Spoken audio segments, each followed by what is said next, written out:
రాష్ట్రానికి ఒక రాజధాని ఉండాలి, రావాలి అన్న ఒక తపన తాపత్రయంతో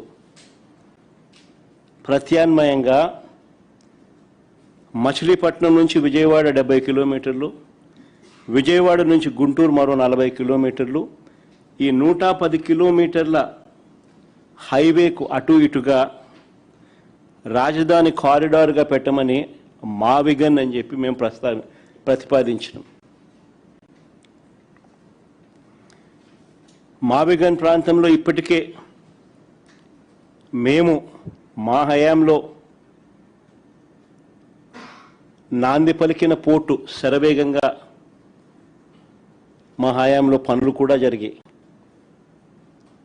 విజయవాడలో ఇంటర్నేషనల్ ఎయిర్పోర్ట్ కనిపిస్తుంది, 3 రైల్వే స్టేషన్లు, 4 నేషనల్ హైవేలు కలుస్తాయి,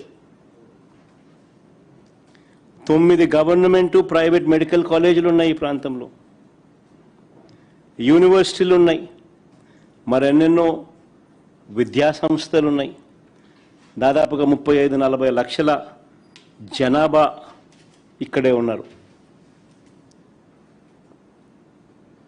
అదే అమరావతి అయితే